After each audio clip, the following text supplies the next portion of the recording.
Ensuite de ça, il y a le senti. Le senti, le ressenti. Hein.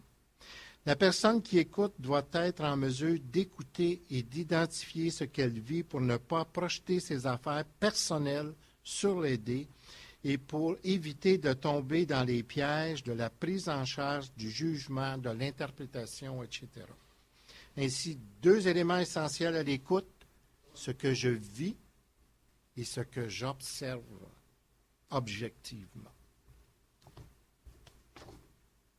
Maintenant, le code d'éthique. Je ne pensais pas avoir le temps, mais ça a bien été. Hein? Le code d'éthique dans l'écoute. Il y a la responsabilité, le sens de la responsabilité. T'sais, j'ai à créer un environnement favorable à l'écoute. Hein? On n'écoute pas quelqu'un parmi tout le monde, puis dans le bruit, puis dans le passage. Il faut être responsable. Aussi, il y a la ponctualité. Si je donne un rendez-vous à quelqu'un, je dois être là à l'heure. Il y a la confidentialité aussi dans l'écoute. Ça, là, c'est le secret de confession dans l'écoute. Il y a la conscience professionnelle aussi. La conscience professionnelle, ça ne veut pas dire que je ne fais pas d'erreur. Ça veut dire que je me donne des moyens pour éviter d'en faire.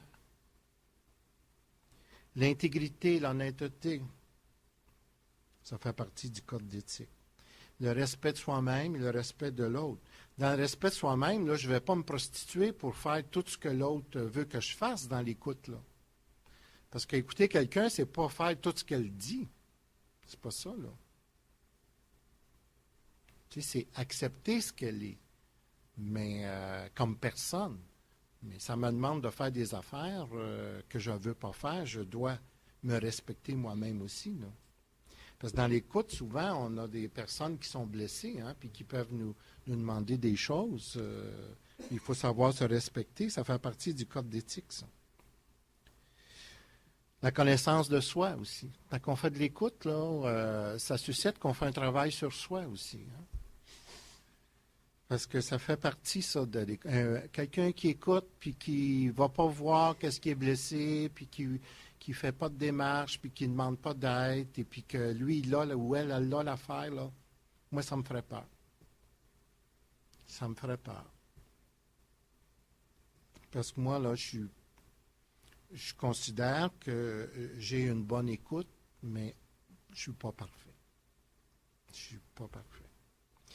Aussi, dans le code d'éthique, il y a l'esprit de recherche, la compétence professionnelle aussi. Ce que je fais, moi, je lis. Vous voyez, là, j'ai emporté juste une partie des livres, mais continuellement à la librairie. Tant que c'est tranquille, je vais lire. Puis chez moi, ben, je me fais un devoir de lire. Puis je suis continuellement en thérapie.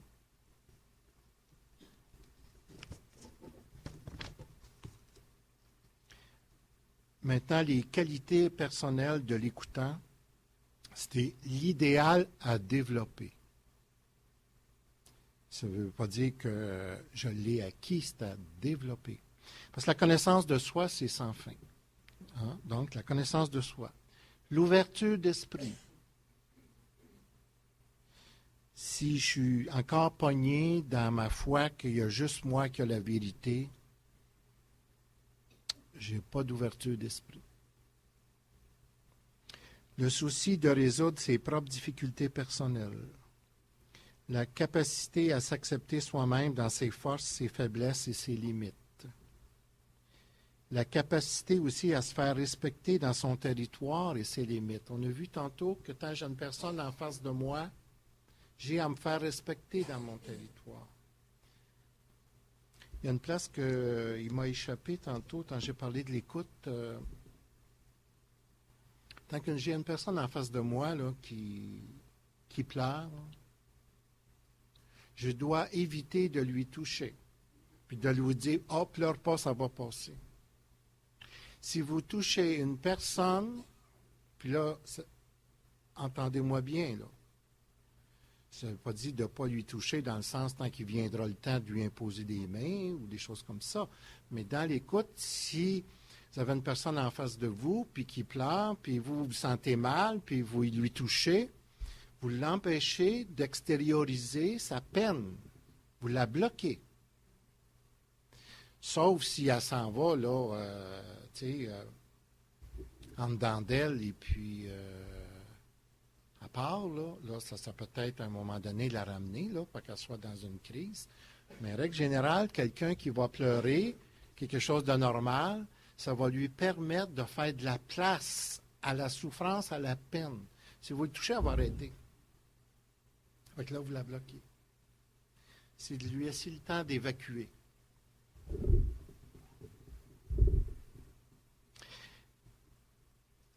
Il faut avoir conscience de ses peurs et sa capacité à en prendre la responsabilité sans les attribuer à l'écouter.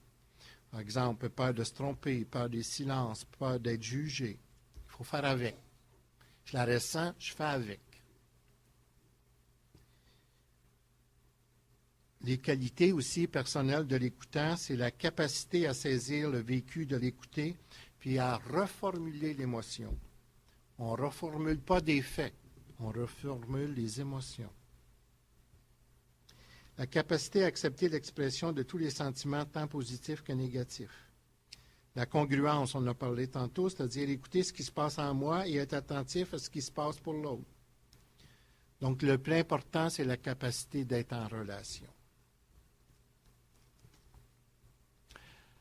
Alors, je vais les mettre sur la table en arrière.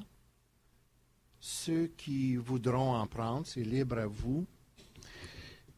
J'ai ici la petite pensée que je vous ai lue tantôt, là. À penser pour guérir et guérir autrui de la situation qui demande de l'aide. Je ne suis pas ici pour aider véritablement. Je suis ici pour représenter celui qui m'a envoyé, etc. Fait que ceux qui la veulent, ils pourront la prendre. J'ai ici,